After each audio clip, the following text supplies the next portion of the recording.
She hardly eat anything at all. She hardly eats anything at all. Chứ nó không at all lại ní phải thà ấy sọ cái nào. Niếng cầm rõ nừng nhắm ở với sọ lời. Rồi còn niếng cầm rõ nừng nhắm ở với xinh lời.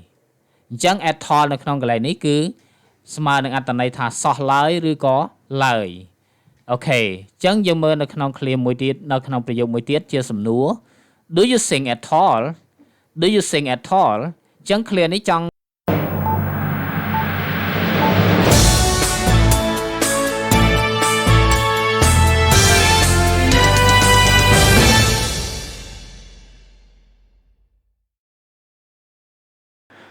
Bà sụt đấy bom ôn nè này dùngศึกษาภาษาอังกฤษនៅលើបណ្ដាញ YouTube ហើយនិង Facebook ទាំងអស់គ្នាជាទីមេត្រីនៅក្នុងថ្ងៃនេះ Channel Easy English ខ្មែរធ្វើការលើកយកមេរៀនមួយដោយនិយាយអំពី clear មួយថា at all អញ្ចឹងយើងនិយាយពីរបៀបប្រើប្រាស់ clear at all at all ហ្នឹងគឺយើងធ្វើការអានដោយភ្ជាប់សូរសំឡេងខាងដើម th ជាមួយនឹងសូរសំឡេងខាងចុង all អញ្ចឹងយើងបញ្ចេញសំឡេងថា at all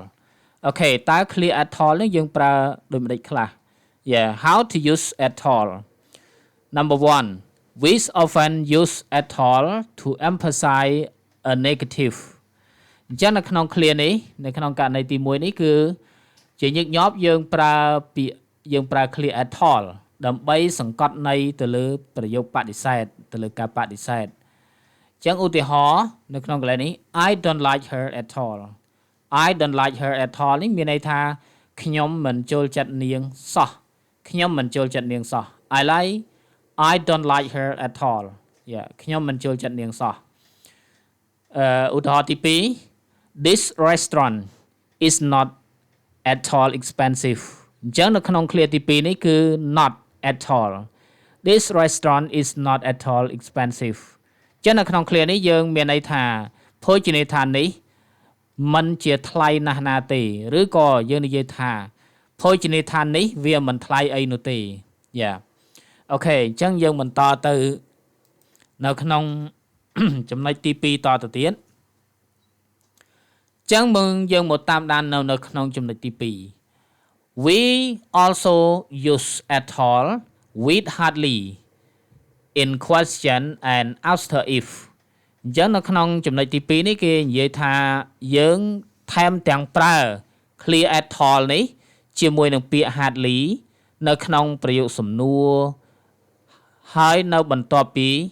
ពាក្យ if អញ្ចឹងមិនត្រឹមតែជាប្រយោគសំណួរទេនៅក្នុងប្រយោគស្របក៏យើងប្រើបានដែរអូខេ example She hardly eat anything at all She hardly eats anything at all ចឹងនៅក្នុង at all កន្លែងនេះប្រែថាអីសោះគេណានាងកម្រនឹងញ៉ាំអ្វីសោះឡើយឬក៏នាងកម្រនឹងញ៉ាំអ្វីផ្សេងឡើយអញ្ចឹង at all នៅក្នុងកន្លែងនេះគឺស្មើនឹងអត្ថន័យថាសោះឡើយឬក៏ឡើយអូខេអញ្ចឹងយើងមើលនៅក្នុង clear មួយទៀតនៅក្នុងប្រយោគមួយទៀតជាសំណួរ Do you sing at all Do you sing at all ចឹង clear នេះចង់ជម្រាបថាជា clear សួរបញ្ជាក់មួយថាអ្នកចេះច្រៀងទេឬក៏អ្នកចេះច្រៀងខ្លះទេឬក៏អាចនិយាយថាអ្នកច្រៀងបានខ្លះទេអញ្ចឹង at all នេះស្មើអត្ថន័យបែបនេះអញ្ចឹងមានន័យថាសូម្បីតែមួយ clear ក៏យើងមិនអាចច្រៀងបាននៅក្នុងកន្លែងនេះគេសង្កេតយើងបែបនឹងហើយគេប្រើសំណួរមួយថា Do you sing at all អ្នកច្រៀងបានទេឬក៏អ្នកចេះច្រៀងខ្លះទេអញ្ចឹងដោយសារគេសង្កេតឃើញអាកប្បកិរិយារបស់យើងមិនសូវជាចូលចិត្តច្រៀងឬក៏មិនច្រៀងតែម្ដងដូច្នេះទើបគេលើកជាសំណួរនេះដើម្បីសួរអូខេអញ្ចឹងឧទាហរណ៍ទី3 I'll come in the morning if I come at all ចឹងនៅក្នុង clear ទី3នេះប្រហែលជានឹងមិនមកស្មើនឹងប្រហែលជានឹងមិនមកអញ្ចឹង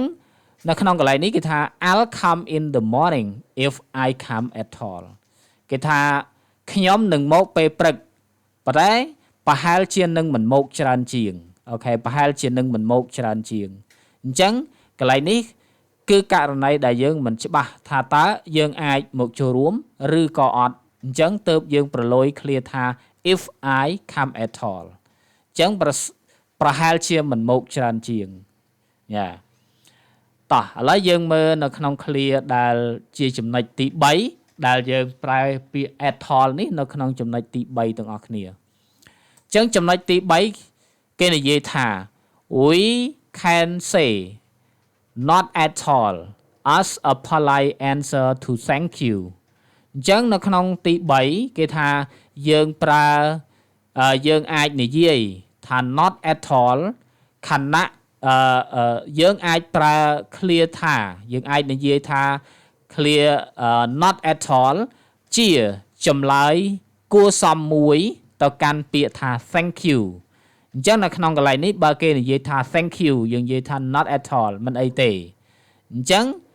ទោះជានៅក្នុងករណីណាក៏ដោយឲ្យតែគេឆ្លើយមកយើងវិញថា thank you យើងត្រូវតបទៅគេវិញថា not at all អញ្ចឹងមើលបន្តទៅទៀត we do not automatically answer when people say thank you គេហៅថាជាច្រើនដងឬក៏ជាទម្លាប់របស់យើងនោះថាយើងមិនដែលនឹងឆ្លើយដោយអូតូម៉ាទិកជាមួយនឹងមនុស្សទាំងឡាយណាដែលសួរដែលនិយាយមកកាន់យើងថា thank you ណាស់យើងកម្រឬក៏យើងមិនដែលឬក៏យើងមិនឆ្លើយជាអូតូម៉ាទិកនោះទេកន្លែងហ្នឹងភាគច្រើនឆ្លើយត្រឹមតែពាក្យថា thank you តែប៉ុណ្ណោះនឹងចង់មានន័យថាបែបហ្នឹងឧទាហរណ៍នៅក្នុងនេះគេបញ្ជាក់ថតទៅទៀតថា if we want to answer we can say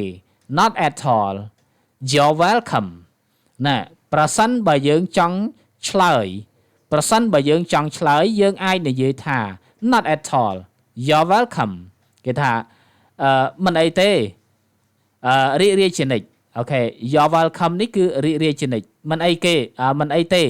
រីករាយជានិច្ចអញ្ចឹងនៅក្នុង clear នេះយើងកម្រនឹងឆ្លើយតបជាមួយនឹងពាក្យថា thank you យើងឆ្លើយតែងតែប្រើពាក្យថា not at all សំទោសបើយើងកម្រនឹងឆ្លើយតបទៅនឹងពាក្យដែលអ្នកណាម្នាក់និយាយថា thank you មកកាន់យើងកម្រនឹងឆ្លើយតបទៅវិញក៏ប៉ុន្តែប្រសិនបើយើងចង់ឆ្លើយវិញយើងឆ្លើយដោយភ្ជាប់ clear យ៉ាងវែងថា not at all you're welcome អញ្ចឹងយើងភ្ជាប់ clear បែបនេះ especially in American English គេហៅជាពិសេសនៅក្នុងការប្រើបែបនេះគេហៅថានៅក្នុងភាសាអង់គ្លេសបែប American នៅក្នុងនេះអញ្ចឹងមួយទៀតគេថា that's all right yeah that's all right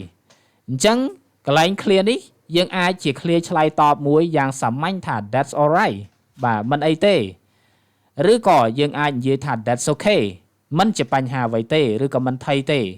អូខេ that's okay អញ្ចឹង clear ទាំងពីរនេះគេហៅថា informal គេហៅថាជាក្រៅផ្លូវការអូខេអញ្ចឹងយើង compare នៅ clear ខាងក្រោម here's your coat thanks អញ្ចឹងយើងតែងតែឆ្លើយកំបុតបែបនេះគេថានេះណែជាអាវធំរបស់អ្នក thanks អរគុណច្រើនអញ្ចឹងយើងកម្រនឹងឆ្លើយអ្វីផ្សេងក្រៅពីពាក្យ thank ហើយអ្នកដែលយើងឆ្លើយ thank ទៅក៏កម្រនឹងឆ្លើយតបមកវិញដែរមានន័យថា no answer អូខេមួយទៀតឧទាហរណ៍ thanks so much for looking after the children អូខេអញ្ចឹងកន្លែងនេះគេថាអរគុណច្រើនចំពោះការមើលថែក្មេង